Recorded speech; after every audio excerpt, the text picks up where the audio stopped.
We're living in a world where revenge just doesn't do it anymore. There's no satisfaction in trying to get even with people who operate beneath your standards. And it's so much work and energy to come up with a revenge plan, to build cases, to put all of that energy and hatred into wanting to get back at someone. And it's human, we all feel it. We're not building cases, we're not going to defend our names anymore, and we're not going to keep chasing closure. All of us smart people know that these types of people that deserve revenge and deserve to be destroyed always end up destroying themselves. And it's so much more satisfying when you watch them do it to themselves. Revenge used to feel powerful. You get hurt, you want to hurt them back, you want to make them feel how you feel. It's human, we all feel that. But the truth is you cannot heal at the same time as plotting on somebody.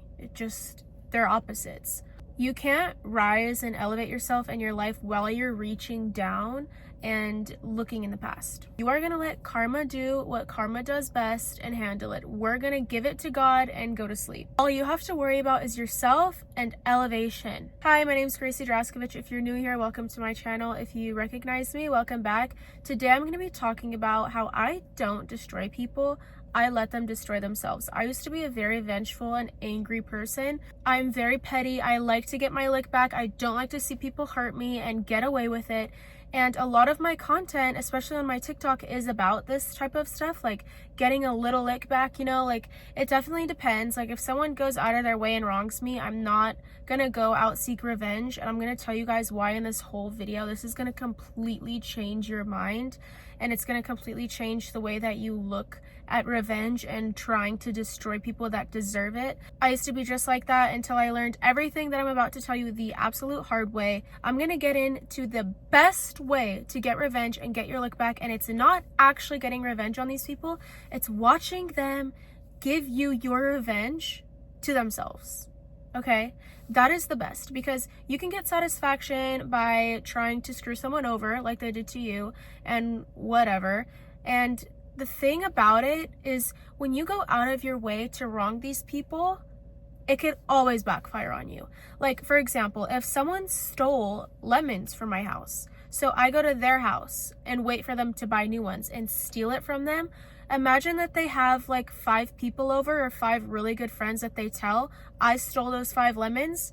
And most of those people will never hear the backstory, but they did it first. It doesn't matter. Now you look like you're the thief and you're the one stealing the 5 lemons, even though it's an act of revenge. So this is why in the big 2025, whatever, the world that me and you are currently living in, revenge doesn't work anymore. We have to be smarter. And also, that's not bettering us. How is becoming a low-grade bum like them gonna benefit us? It doesn't. So this is how you're really going to get your lick back. This is how you're really going to taste sour in their mouths, and you're going to make them feel really, really bad for what they did to you for as long as they live.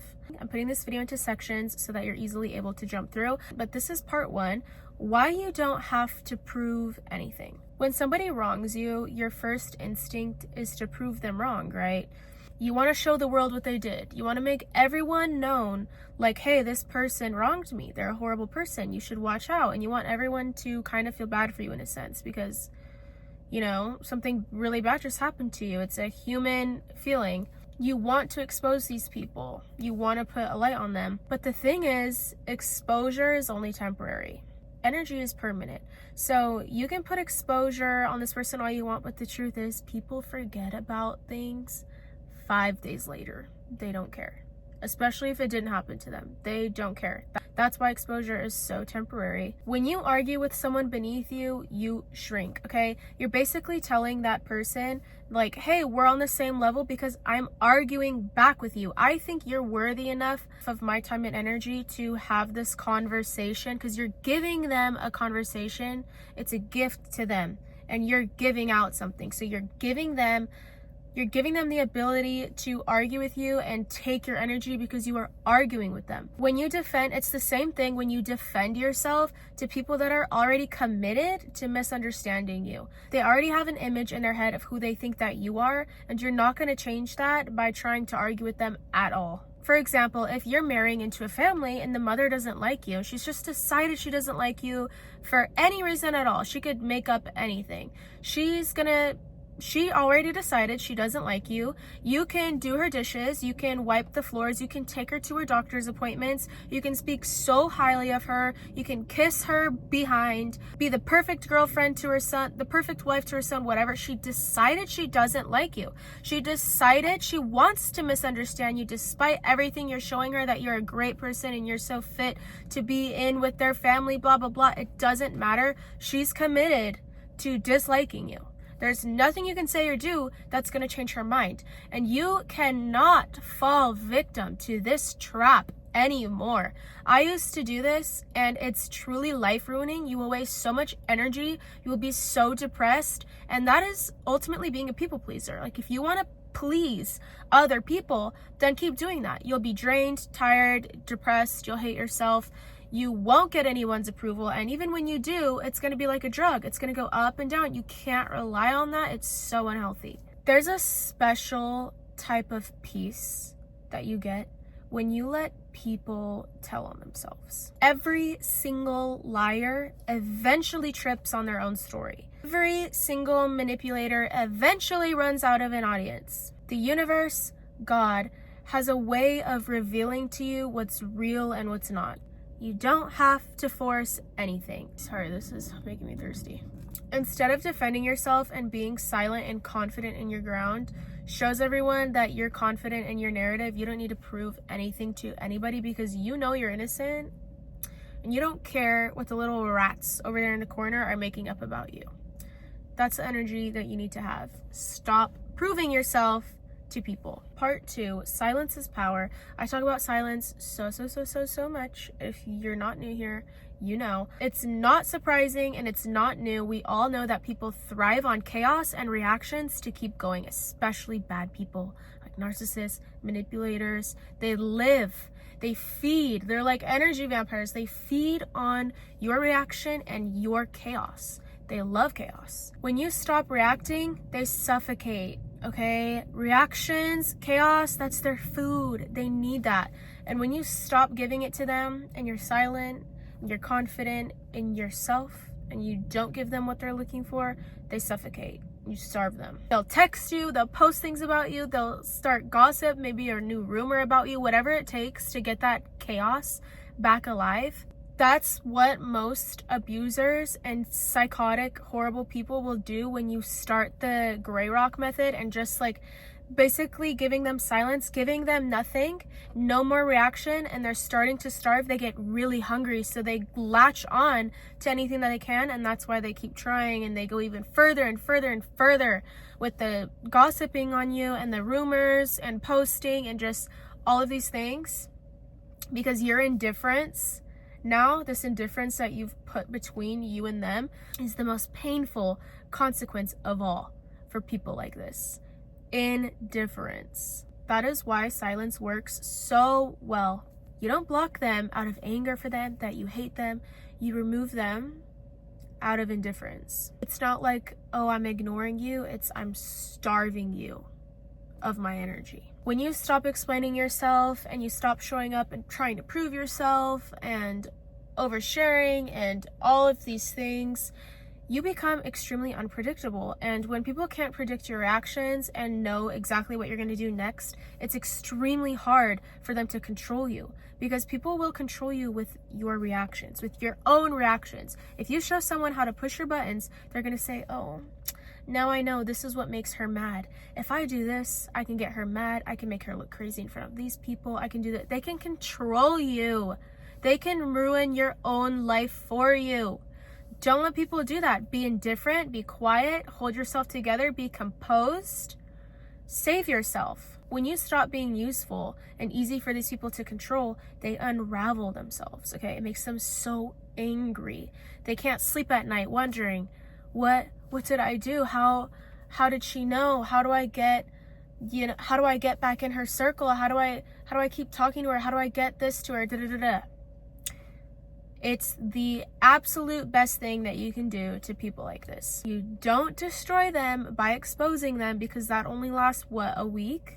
People will care for, a week? And then they don't care, they move on and they forget like anything ever happened. And it's happened to me a million times where I'll like, look, this person did something to me. Everyone's like, oh, okay. No one cares. 3 days go by and then people are becoming friends with them again. It doesn't work. It's temporary.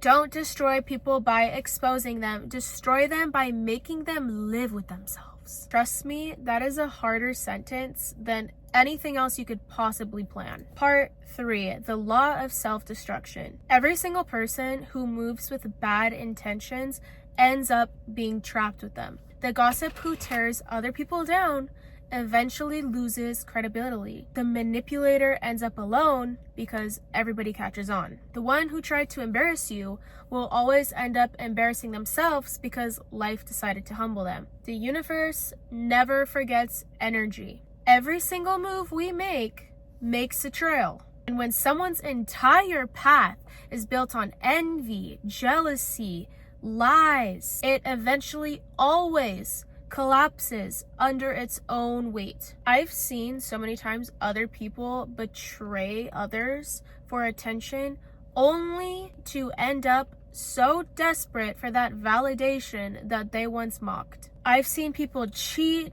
lie, betray only to be upset in the end about being lonely. That is not life being cruel. That's called karma being efficient.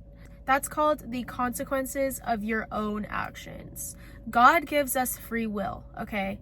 What happens to you is because of your actions, your free will. And like I said, when someone's entire life and their whole path is built on lies and envy and bad intentions, it's going to collapse. Like, do you genuinely believe that they're going to go the rest of their lives unscathed, getting away with doing this to all different types of people? Do you genuinely believe that? Hell no. It's going to catch up to them. And their little house that they think they built off the backs of ruining other people's lives is going to come crashing down. And when it does, they're going to have nobody. And that's the best revenge, is to sit and watch it happen. Don't think that you're going to be able to speed up that process and that you're going to come out unscathed. It doesn't work like that. You're not. When someone hurts you, stop thinking in terms of revenge. Start thinking in terms of evolution. Think about yourself.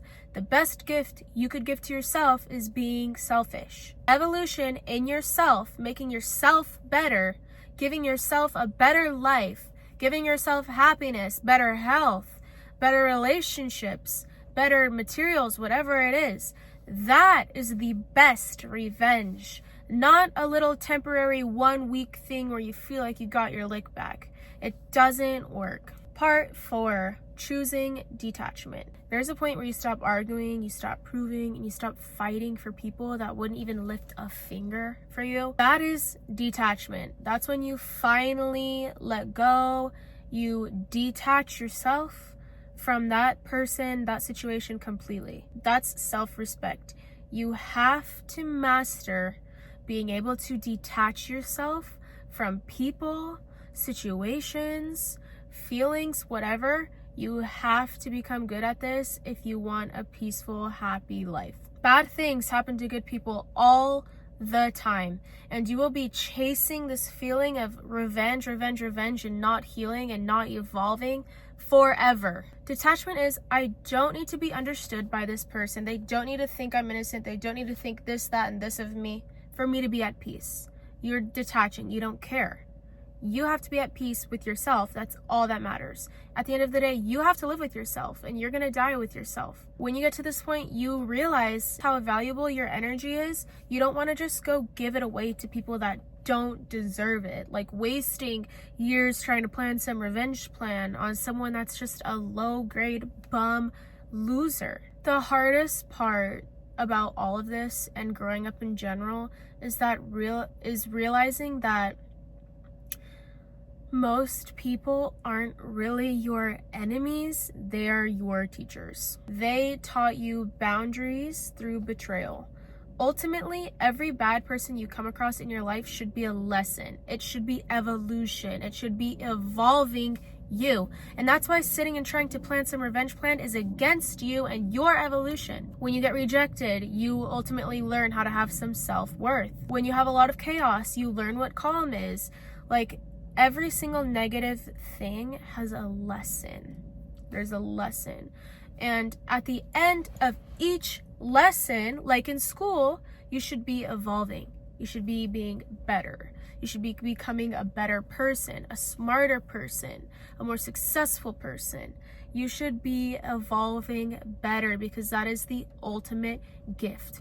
Don't let all of these bad, horrible people and experiences keep you from evolving into the person that you're supposed to be.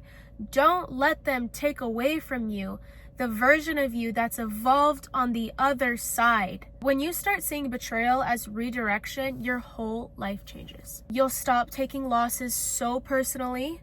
You'll start taking things as signs. Oh, this is a direction here. Oh, this is how I can become better here. This is how I'm going to get to the next spot in my life where I'm going to evolve to be even better and more happier and get closer to my goals. Wrap everything up. At a certain point, you will realize that you don't actually have to destroy anybody. People destroy themselves with their own patterns through the very same games that they played on you and that they think they're winning. Back to the title of this video. No, I don't destroy people. People destroy themselves, and I let them, and I sit back and I watch, as they always do. And by the time the universe comes to collect its debt, I will be so far evolved and in such a better place. All I can help is but look down and laugh, and that is the best revenge that you could ever get. I hope this can help even just one person. I learned this such the hard way, and it really changes your whole perspective and your whole life when you start thinking this way. Don't waste your time on bad people. You're gonna meet them everywhere. You're always gonna see them. You're always gonna meet them. You will be chasing this negativity for the rest of your life if you let it. You have to master detachment and indifference and hold yourself up here. We're not gonna go down here to sit with the losers. Okay, we're just not gonna do it. Please, please, please thumbs up this video and subscribe to my channel if you're not already. It would mean so much to me. I try to post at least one video a week. Right now I'm a little bit slow at it, but I get a new camera tomorrow. I'm so excited. I'm never gonna forget about you guys. I'm never gonna stop posting on this YouTube channel. I'm so passionate about this more than any of all my other social media accounts. I love all of you guys so much. Thank you so much for all your support and your kind comments. And as always, I will see you guys on the next one. Bye.